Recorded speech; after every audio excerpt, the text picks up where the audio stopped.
வணக்கம். செல்வகுமாரின் முக்கடல் காற்று பற்றிய அறிவிப்பும் இலங்கைக்கான வானிலை ஆய்வறிக்கையும் 2025 பிப்ரவரி 15 சனிக்கிழமை அதிகாலை நிலவர ஆய்வறிக்கை.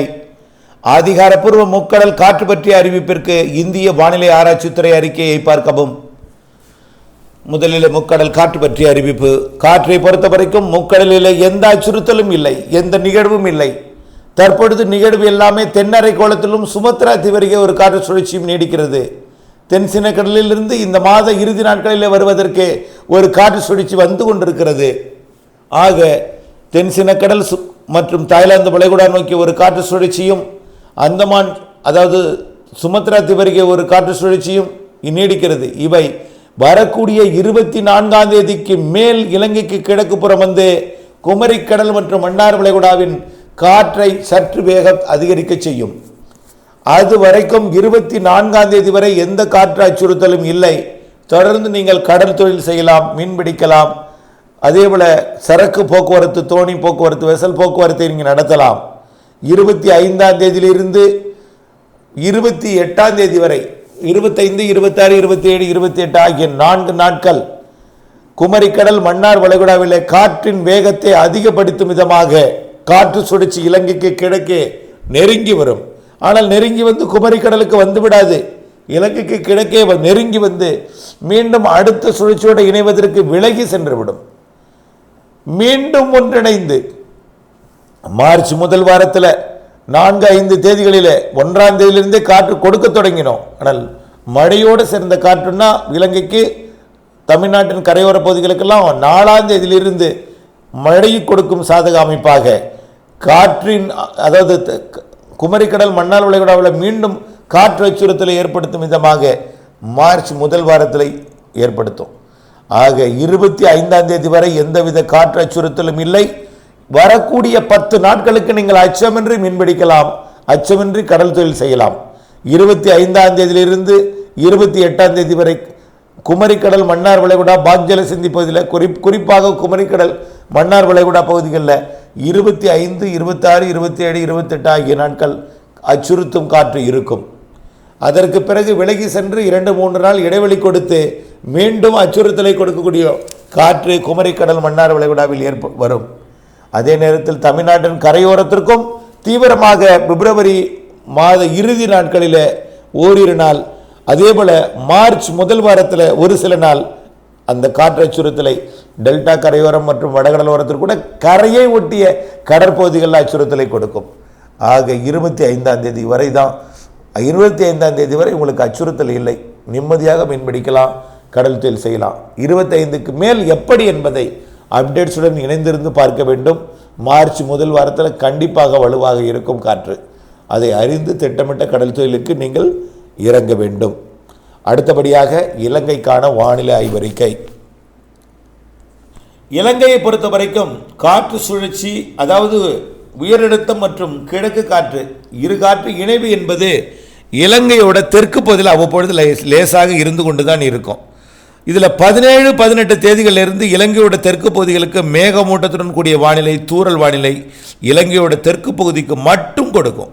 அதாவது இலங்கையோட தெற்கு பகுதினா கண்டிக்கு தெற்கே, அம்பாறை கோட்டைக்கு தெற்கே, கோட்டை கண்டி அம்பாறைக்கு தெற்கே, குறிப்பாக அம்பந்தோட்டை காலி இந்த பகுதிகளில் மட்டும் அவ்வப்பொழுது தூறலை கொடுக்கும் கிழக்கு திசை காற்று இருக்கும்.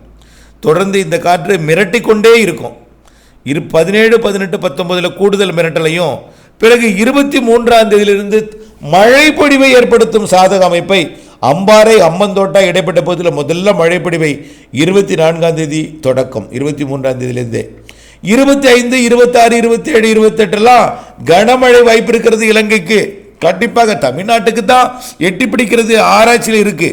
ஆனால் 26ஆம் தேதியிலிருந்து இலங்கைக்கு கனமழை வாய்ப்பு இருக்கு. 25லிருந்து 23 மழை பொழிவு தொடக்கம். 24 இலங்கையில் ஆங்காங்கே மழை இருக்கும். 25 லேசான மிதமான மழைப்பொழிவாக மாறும். 26ஆம் தேதி இலங்கையில் பரவலான மழைப்பொழிவை கொடுக்கும்.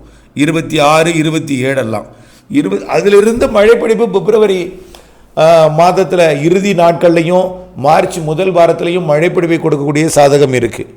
ஆக நாம் இவ்வளவு நாளாக சொல்லிகிட்டே இருந்தோம், நிகழ்வு சாதகம் இருக்குது. கோடை மழை வலுவாக இருக்கிறது. இலங்கைக்கு கோடை மழை கை கொடுக்கும். வலுவான நிகழ்வு வளிமண்டலம் சாதகம் அடைந்ததும் வரும். அதற்கு முதல் தொடக்கமாக காற்று சுழற்சி பிப்ரவரி இறுதியில் வரும். 22ஆம் தேதிக்கு மேல் வரும்னு சொல்லிட்டு இருக்கோம். 12, 13, 14 தான் தாமதமாக 17ஆம் தேதி ஒரு மேகமூட்டத்தை வானிலையும் குழப்ப வானிலையும் கொடுக்க போகுது. அதுக்கு அடுத்தது 23, 24 இருந்து 23ஆம் தேதியிலிருந்து 24, 25, 26, 27 நிறைய மழைப்பொழிவை இலங்கைக்கு கனமழை பொழிவை கொடுக்கும் வகையில் வானிலை அமைப்பு காற்று சுழற்சி ஏற்படுத்த இருக்கிறது என்பதை தெரியப்படுத்த விரும்புகிறேன். தொடர்ந்து 28 தேதி வரைக்குமே இந்த காற்று சுழற்சி இருந்து இலங்கையில் பரவலான மழைப்பொழிவை ஆங்காங்கே வடக்கு கிழக்கு மாகாணங்களுக்கும் கொடுப்பதற்கு சாதகம் இருக்குது. ஆனால் வடக்கு கிழக்கு மாகாணங்களில் யாழ்ப்பாணத்தை விட காங்கேசன்துறை கொஞ்சம் கூடுதலாகவும், காங்கேசன்துறையை விட முல்லைத்தீவு சற்று கூடுதலாகவும், முல்லைத்தீவை விட திருகோணமலை சற்று கூடுதலாகவும், அதை விட அம்பாறை கூடுதலாகவும் இருக்கும். இப்படி தெற்கே தென்கிழக்கே போக போக தான் மழைக்கு வாய்ப்பு கூடுதல். ஆனால் வரக்கூடிய 23 தொடக்கம் இலங்கைக்கு மழை, 25, 26 நல்ல மழை, 27, 28 வரைக்கும். அடுத்தபடியாக அந்த காற்று சுழற்சி விலகி போயிட்டு மீண்டும் தீவிரமடைந்து இலங்கைக்கு நெருக்கமாக வந்து மீண்டும் மார்ச் முதல் வாரத்தில் மழை பொழிவுக்கு தொடக்கம். அது மிக கனமழை பொழிவாக தெரிகிறது. மார்ச் முதல் வாரத்தில் வரக்கூடிய மழை காற்று சுழற்சிகள் ஏற்கனவே வரக்கூடியதே 2 காற்று சுழற்சி இணைஞ்சது. அடுத்தது 3ஆவதாக ஒரு காற்று சுழற்சி இணைந்து மார்ச் முதல் வாரத்தில் தீவிர நிகழ்வாக ஒரு காற்றழுத்த தாழ்வு பகுதி வரை கூட தீவிரமடையலாம். மார்ச் முதல் வாரத்தில் நல்ல ஒரு மழைப்பொழிவை இலங்கைக்கு கொடுக்கும் என்று எதிர்பார்க்கப்படுகிறது. ஆக மார்ச் முதல் வாரத்தில் மட்டும் இல்லைங்க, தொடக்கம்தான் இது. மார்ச் 3ஆவது வாரம், மார்ச் இறுதி வாரம் இதெல்லாமே அதாவது சூரியனின் குத்துக்கதின் நிலநடுக்கோட்டை அடைந்து வடக்கு நோக்கி நகர தொடங்கும் பொழுது படிப்படியாக வெப்பம் உயரும், வளிமண்டலம் சாதகமாகும், கடலும் நீரோட்டமும் சாதகமாக இருக்குது, கடல் வெப்பமும் நீரோட்டமும் சாதகமாக இருக்குது. அது வளிமண்டலத்தை சாதகப்படுத்தியதும் கண்டிப்பாக நிகழ்வுகளுக்கு சாதகம் ஏற்படும் என்பதனால் வரக்கூடிய மார்ச் இறுதி வாரத்திலிருந்து கண்டிப்பாக நிகழ்வுகள் வலிமை பெறும். மழையும் இருக்கும், வெயிலும் இருக்கும் என்பதை புரிந்து கொள்ள வேண்டும். சில நாள் வெயில் அதிகமாக இருந்தாலும் பெரும்பாலான நாட்கள் சராசரி வெயில் இருக்கும். சராசரிக்கு குறைவான வெயில் ஒரு சில நாள் இருக்கும். அது எல்லாத்தையும் ஒட்டுமொத்தத்தை பார்க்கும் பொழுது சராசரி கோடை வெப்பம் இந்த ஆண்டு பதிவாகும். சராசரிக்கு விட கூடுதல் கோடை மழை இருக்கிறது. கண்டிப்பாக பொறுத்திருந்து பாருங்கள். அது இந்த மாத இறுதி நாட்களிலிருந்து பேசுபொருளாகக்கூடிய காற்று சுழற்சி, மார்ச் முதல் வாரத்தில் இருக்கக்கூடிய வலுவான நிகழ்வு, இவை எல்லாமே அதாவது வலுவான நிகழ்வுனா நல்ல மழை தரக்கூடிய நிகழ்வாக, காற்று அச்சமில்லை, வல்ல மழை தரும் நிகழ்வாக வந்து நல்ல ஒரு மழைப்பொழிவை மார்ச் முதல் வாரத்தில் கொடுக்கும். அது அப்படியே மார்ச் 20, 25, 21க்கு பிறகு படிப்படியாக நிகழ்வுகளுக்கு சாதகம் ஏற்பட ஏப்ரல் மேயில் நல்ல ஒரு நிகழ்வு மழைப்பொழிவை தரும் என்பதில் மாற்றமில்லை.